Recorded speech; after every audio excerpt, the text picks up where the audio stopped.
नमस्कार। आपके अपने चैनल ज़िंदगी सुपरफास्ट में सभी हिंदी प्रेमियों का बहुत बहुत स्वागत, वंदन, अभिनंदन। तो सुनते हैं बाबू जयशंकर प्रसाद जी की प्रसिद्ध कहानी इंद्रजाल। गांव के बाहर एक छोटे से बंजर में कंजरों का दल पड़ा था। उस परिवार में टट्टू, भैंसें और कुत्तों को मिलाकर 21 प्राणी थे। उसका सरदार मैकू लंबी चौड़ी हड्डियों वाला एक अधेड़ पुरुष था। दया माया उसके पास फटकने नहीं पाती थी। उसकी घनी दाढ़ी और मूछों के भीतर प्रसन्नता की हंसी छिपी ही रह जाती। गांव में भीख मांगने के लिए अब कंजरों की स्त्रियां जाती तो उनके लिए मैकू की आज्ञा थी कि कुछ न मिलने पर अपने बच्चों को निर्दयता से गृहस्थ के द्वार पर जो स्त्री न पटक देगी उसको भयानक दंड मिलेगा। उस निर्दय झुंड में गाने वाली एक लड़की थी और एक बांसुरी बजाने वाला युवक। ये दोनों भी गा बजाकर जो पाते वह मैकू के चरणों में लाकर रख देते। फिर भी गोली और बेला की प्रसन्नता की सीमा न थी। उन दोनों का नित्य संपर्क ही उनके लिए स्वर्गीय सुख था। इन घुमक्कड़ के दल में ये दोनों विभिन्न रुचि के प्राणी थे। बेला बेड़िन थी। माँ के मर जाने पर अपने शराबी और अकर्मण्य पिता के साथ वह कंजरों के हाथ लगी। अपनी माता के गाने बजाने का संस्कार उसकी नस नस में भरा था। वह बचपन से ही अपनी माता का अनुकरण करती हुई अलापती रहती थी। शासन की कठोरता के कारण कंजरों का डाका और लड़कियों के चुराने का व्यापार बंद हो चला था। फिर भी मैकू अवसर से नहीं चूकता, अपने दल की उन्नति में बराबर लगा ही रहता। इस तरह गोली के बाप के मर जाने पर जो एक चतुर नट था, मैकू ने उसकी खेल की पिटारी के साथ गोली पर भी अधिकार जमाया।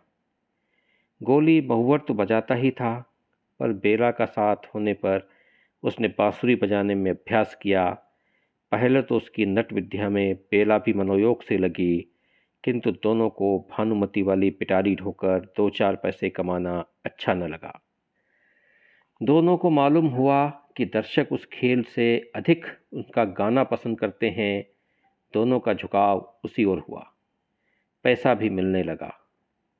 इन नवा आगंतुक बाहरियों की कंजरों के दिल में प्रतिष्ठा बढ़ी।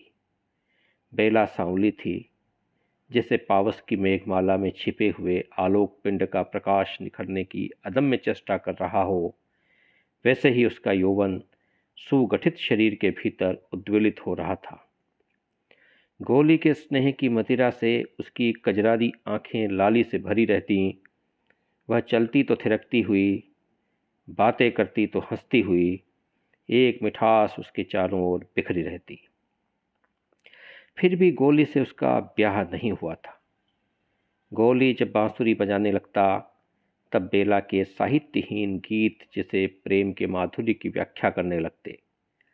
गांव के लोग उसके गीतों के लिए कंजरों को शीघ्र हटाने का उद्योग नहीं करते। जहां अपने अन्य सदस्यों के कारण कंजरों का वह दल घृणा और भय का पात्र था, वहां गोली और बेला का संगीत आकर्षण के लिए पर्याप्त था। किंतु इसी में एक व्यक्ति का अवांछनीय सहयोग भी आवश्यक था। वह था भूरे। छोटी सी ढोल लेकर उसे भी बेला का साथ करना पड़ता। भूरे सचमुच भूरा भेड़िया था। गोली अधरों में बांसुरी लगाए अर्ध निमीलित आंखों के अंतराल से बेला के मुख को देखता हुआ जब हृदय की फूंक से बांस के टुकड़े को अनुप्राणित कर देता, तब विकट घृणा से ताड़ित होकर भूरे का भयानक थाप ठोल कर जाती। क्षण भर के लिए जैसे दोनों चौंक उठते। उस दिन ठाकुर के गढ़ में बेला का दल गाने के लिए गया था। पुरस्कार में कपड़े रुपये तो मिले ही थे, बेला को एक अंगूठी भी मिली थी। मैकू उन सबको देखकर प्रसन्न हो रहा था। इतने में सिरकी के बाहर कुछ हल्ला सुनाई पड़ा। मैकू ने बाहर आकर देखा कि भूरे और गोली में लड़ाई हो रही है। मैकू के कर्कश स्वर से दोनों भयभीत हो गए। गोली ने कहा, मैं बैठा था, भूरे ने मुझको गालियाँ दी। फिर भी मैं न बोला। इस पर उसने मुझे पैर से ठोकर लगा दी और यह समझता है कि इसकी बांसुरी के बिना बेला गा नहीं सकती। मुझसे कहने लगा कि आज तुम ढोलक बेताल बजा रहे थे। भूरे का कंठ क्रोध से भर्राया हुआ था। मैकू हंस पड़ा। वह जानता था कि गोली युवक होने पर भी सुकुमार और अपने प्रेम की माधुरी में विहल, लचीला और निरीह है। अपने को प्रमाणित करने की चेष्टा उसमें थी ही नहीं। वह आज जो कुछ उग्र हो गया, इसका कारण है केवल भूरे की प्रतिद्वंदिता। बेला भी वहां आ पहुंची थी। उसने घृणा से भूरे की ओर देखकर कहा, तो क्या तुम सचमुच बेताल नहीं बजा रहे थे? मैं बेताल न बजाऊंगा तो दूसरा कौन बजावेगा? अब तो तुमको नए यार मिले हैं। बेला, तुझको मालूम नहीं है कि तेरा बाप तुझसे तेरा ब्याह ठीक करके मरा है। इसी बात पर मैंने उसे अपना नेपाली का दोगला टट्टू दे दिया था, जिस पर अब भी तू चढ़कर चलती है। भूरे का मुंह क्रोध से भर गया था। वह और कुछ बकता, किंतु मैकू की डांट पड़ी। सब चुप हो गए। और उस निर्जन प्रांत में जब अंधकार खुले आकाश के नीचे तारों से खेल रहा था, तब बेला बैठी कुछ गुनगुना रही थी। कंजरों की झोपड़ियों के पास ही पलाश का छोटा सा जंगल था। उसमें बेला के गीत गूंज रहे थे। जैसे कमल के पास मधुकर को जाने से कोई रोक नहीं सकता, उसी तरह गोली भी कब मानने वाला था। आज उसके निरी हृदय में संघर्ष के कारण आत्मविश्वास का जन्म हो गया था। अपने प्रेम के लिए, अपने वास्तविक अधिकार के लिए झगड़ने की शक्ति उत्पन्न हो गई थी। उसका छुरा कमर में था, हाथ में बांसुरी थी। बेला की गुनगुनाहट बंद होते ही बांसुरी ने गोली उसी तान को दोहराने लगा। दोनों वन विहंगम की तरह उस अंधेरे कानन में किलकारने लगे। आज प्रेम के आवेश ने आवरण हटा दिया था। वे नाचने लगे। आज तारों की क्षीण ज्योति में हृदय से हृदय मिले पूर्ण आवेग से। आज बेला के जीवन में यौवन का और गोली के हृदय में पौरुष का प्रथम उन्मेष था। किंतु भूरा भी वहां आने से नहीं रुका। उसके हाथ में भी भयानक छुरा था। आलिंगन में आबद्ध बेला ने चित्कार किया। गोली छटक कर दूर जा खड़ा हुआ, किंतु घाव ओछा लगा। बाघ की तरह झपटकर गोली ने दूसरा वार किया। भूरे संभाल न सका। फिर तीसरा वार चलाना ही चाहता था कि मैकू ने गोली का हाथ पकड़ लिया। वह नीचे सिर किए खड़ा रहा। मैकू ने कड़क कर कहा, बेला, भूरे से तुझे ब्याह करना ही होगा। यह खेल अच्छा नहीं। उसी क्षण सारी बातें गोली के मस्तक में छाया चित्र सी नाच उठी। उसने छुरा धीरे से गिरा दिया। उसका हाथ छूट गया। जब बेला और मैकू भूरे का हाथ पकड़कर ले चले, तब गोली कहाँ जा रहा था, इसका किसी को ध्यान न रहा। कंजर परिवार में बेला भूरे की स्त्री मानी जाने लगी। बेला ने भी सिर झुकाकर इसे स्वीकार कर लिया, परंतु उसे पलाश के जंगल में संध्या के समय जाने से कोई रोक नहीं सकता था। उसे जैसे सायंकाल में एक हल्का सा उन्माद हो जाता। भूरे या मैकू भी उसे वहां जाने से रोकने में असमर्थ था। उसकी दृढ़ता भरी आंखों से घोर विरोध नाचने लगता। बरसात का आरंभ था। गांव की ओर से पुलिस के पास कोई विरोध की सूचना भी नहीं मिली थी। गांव वालों की छुरी, हंसिया और काठ कबाड़ के कितने ही काम बनाकर वे लोग पैसे लेते थे। कुछ अन्न यूं भी मिल जाता। चिड़िया पकड़कर, पक्षियों का तेल बनाकर, जड़ी बूटी की दवा तथा उत्तेजक औषधियाँ और मदिरा का व्यापार करके कंजरों ने गांव तथा गढ़ के लोगों से सद्भाव भी बना लिया था। सबके ऊपर आकर्षक बांसुरी जब उसके साथ नहीं बजती थी, तब भी बेला के गले में एक ऐसी नई टीस उत्पन्न हो गई थी जिसमें बांसुरी का स्वर सुनाई पड़ता था। अंतर में भरे हुए निष्फल प्रेम से युवती का सौंदर्य निखर आया था। उसके कटाक्ष, अलस, गति, मदिर और वाणी झंकार से भर गई थी। ठाकुर साहब के गढ़ में उसका गाना प्रायः हुआ करता था। छींट का घाघरा और चोली, उस पर गोटे से ढकी हुई ओढ़नी सहज ही खिसकती रहती। कहना न होगा कि आधा गांव उसके लिए पागल था। बालक पास से, युवक ठीक ठिकाने से और बूढ़े अपनी मर्यादा आदर्शवादिता की रक्षा करते हुए दूर से उसकी तान सुनने के लिए, एक झलक देखने के लिए घात लगाए रहते।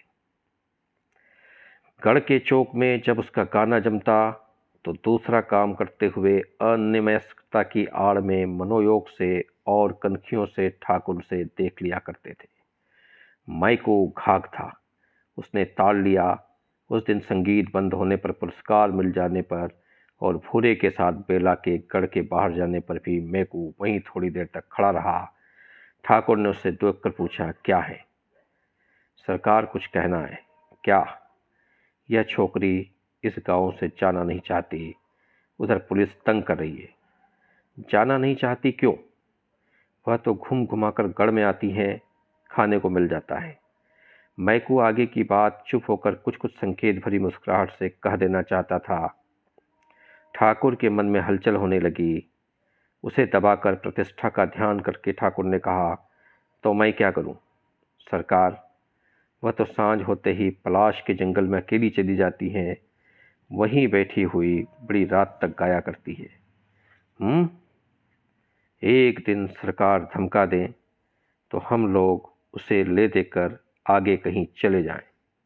अच्छा। मैकू जाल फैलाकर चला गया। 1000 की बहनी की कल्पना करते वह अपनी सिरकी में बैठकर हुक्का गुड़गुड़ाने लगा। बेला के सुंदर अंग की मेघमाला प्रेम राशि की रजत रेखा से उद्भासित हो उठी थी।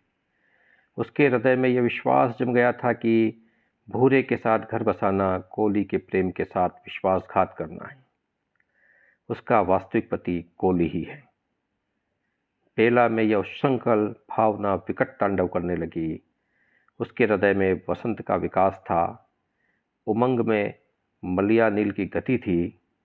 कंठ में वन स्थली की काकली थी। आंखों में कुसुम उत्सव था और प्रत्येक आंदोलन में परिमल का उद्गार था। उसकी मादकता बरसाती नदी की तरह वेगवती थी। आज उसने अपने जूड़े में जंगली करौंदे के फूलों की माला लपेटकर भरी मस्ती में जंगल की ओर चलने के लिए पैर बढ़ाया तो भूरे ने डांटकर कहा, कहाँ चली? यार के पास। उसने छूटते ही कहा। बेला के सहवास में आने पर अपनी लघुता को जानते हुए मन महसूस कर भूरे ने कहा, तू खून कराए बिना चैन न लेगी। बेला की आंखों में गोली का और उसके परिवर्धमान प्रेमांकुर का चित्र था, जो उसके हट जाने पर विरल जल से हरा भरा हो गया था। बेला पलाश के जंगल में अपने पिछड़े हुए प्रीतम के उद्देश्य से 2-4 विरह वेदना की तानों की प्रतिध्वनि छोड़ आने का काल्पनिक सुख नहीं छोड़ सकती थी। उस एकांत संध्या में बरसाती झिल्लियों की झनकार से वायुमंडल गूंज रहा था। बेला अपने परिचित पलाश के नीचे बैठकर गाने लगी, चिन्हत नाही बदल गए नैन, चिन्हत नाही बदल गए नैन।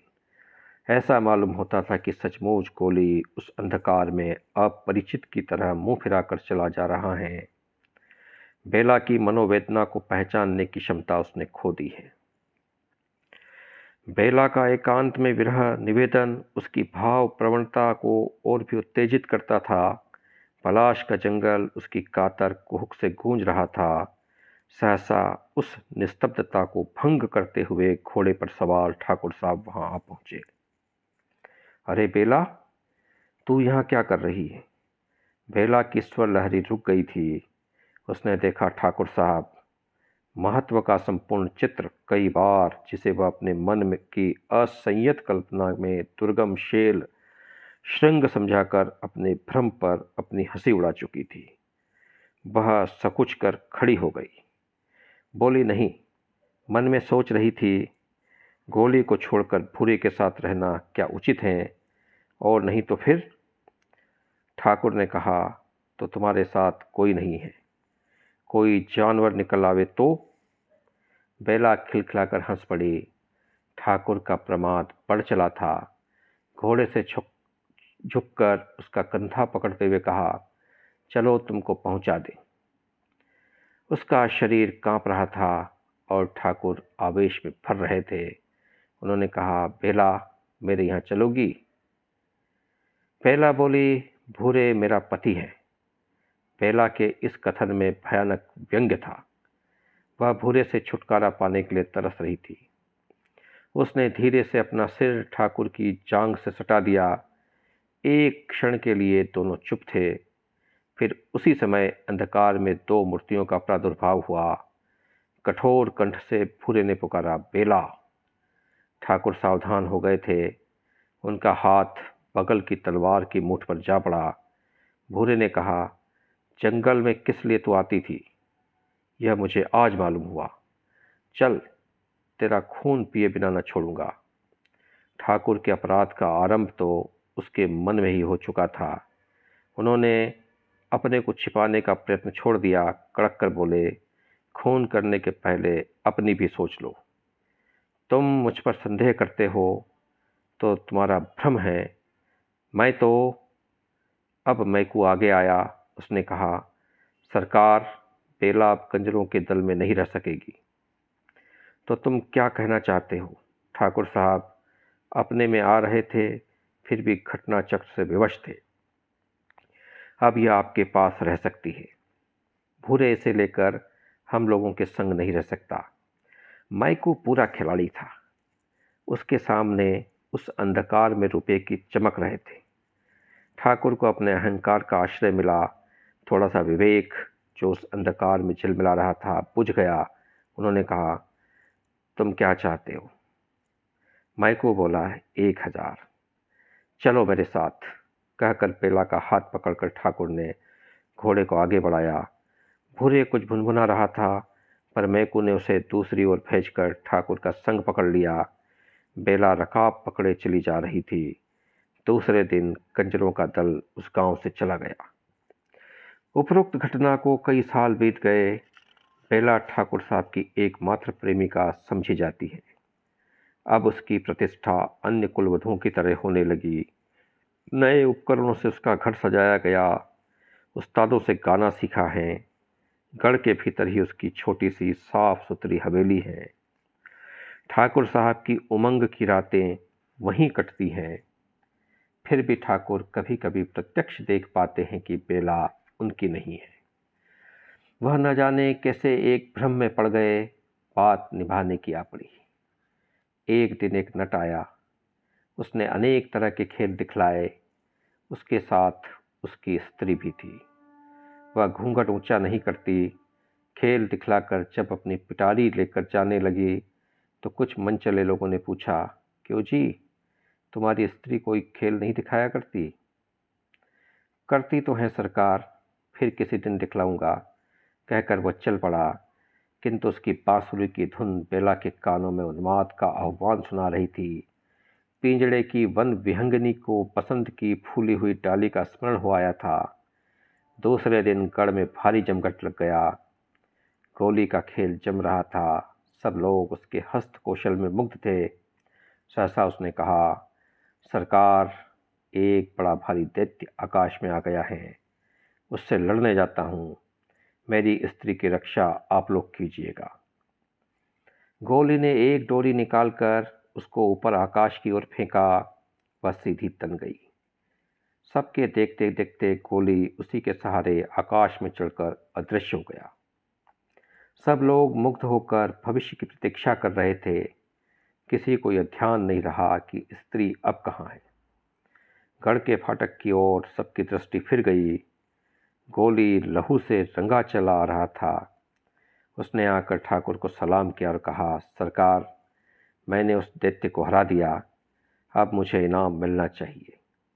सब लोग उस पर प्रसन्न होकर पैसे रुपये की बौछार करने लगे। उसने झोली भरकर इधर उधर देखा, फिर कहा, सरकार, मेरी स्त्री भी अब मिलनी चाहिए। मैं भी। किंतु यह क्या? वहाँ तो उसकी स्त्री का पता नहीं। गोली सिर पकड़कर शोक मुद्रा में बैठ गया। जब खोजने पर भी उसकी स्त्री नहीं मिली तो उसने चिल्लाकर कहा, यह अन्याय इस राज्य में नहीं होना चाहिए। मेरी सुंदर स्त्री को ठाकुर साहब ने गढ़ के भीतर कहीं छिपा दिया। मेरी योगिनी कह रही है। सब लोग हंसने लगे। लोगों ने समझा यह कोई दूसरा खेल दिखाने जा रहा है। ठाकुर ने कहा, तो तू अपनी सुंदर स्त्री को मेरे गढ़ में से खोज ला। अंधकार होने लगा था। उसने जैसे घबराकर चारों ओर देखने का अभिनय किया, फिर आंखें मूंद कर सोचने लगा। लोगों ने कहा, खोजता क्यों नहीं? कहाँ है तेरी सुंदर स्त्री? तो जाऊं ना सरकार? हाँ हाँ, जाता क्यों नहीं? ठाकुर ने भी हंसकर कहा। गोली नई हवेली की ओर चला। वह निशंक भीतर चला गया। बैला बैठी हुई तन्मय भाव से बाहर की भीड़ झरोके से देख रही थी। जब उसने गोली को समीप आते देखा तो वह कांप उठी। कोई दासी वहां न थी, सब खेल देखने में लगी थी। गोली ने पोटली फेंक कर कहा, बेला चल चलो। बेला के हृदय में तीव्र अनुभूति जाग उठी थी। एक क्षण में उस दीन भिखारी की तरह, जो एक मुट्ठी भीख के बदले अपना समस्त संचित आशीर्वाद दे देना चाहता है, वह वरदान देने के लिए प्रस्तुत हो गई। मंत्र मुग्ध की तरह बेला ने उस ओढ़नी का घूंघट बनाया। वह धीरे धीरे उस भीड़ में आ गई। तालियां पीटी, हंसी का ठहाका लगा। वहीं घूंघट, न खुलने वाला घूंघट, सायंकालीन समीर से हिलकर रह जाता था। ठाकुर साहब हंस रहे थे। गोली दोनों हाथों से सलाम कर रहा था। रात हो चली थी। भीड़ के बीच में गोली बेला को लिए जब फाटक के बाहर पहुंचा, तब एक लड़के ने आकर कहा, इक्का ठीक है। तीनों सीधे उस पर जाकर बैठ गए। इक्का वेग से चल पड़ा। अभी ठाकुर साहब का दरबार जम रहा था और नट के खेलों की प्रशंसा हो रही थी। तो हमने बाबू जयशंकर प्रसाद की कहानी इंद्रजाल को सुना। यह एक प्रेम की कहानी, जिसमें एक ही महिला से 3 लोग प्रेम करते हैं और वो महिला एक व्यक्ति से प्यार करती है। तो निश्चित रूप से जो प्रेम है वह सारे बंधनों को तोड़ करके अपना जो अंतिम लक्ष्य है उसे प्राप्त कर लेता है। और जो मन के भाव होते हैं, जो प्रेम होता है, उसे दबाया नहीं जा सकता, उसे नियंत्रित नहीं किया जा सकता, उसे बेचा नहीं जा सकता, उसे खरीदा नहीं जा सकता। तो इस कहानी को सुना और मैं आशा करता हूँ कि आपको ये कहानी पसंद आई होगी। इस कहानी को सुनने के दौरान लगभग 23 मिनट आप इस सफ़र में हम सफ़र रहे, तो इसके लिए आप सभी का दिल से बहुत बहुत धन्यवाद। प्रणाम।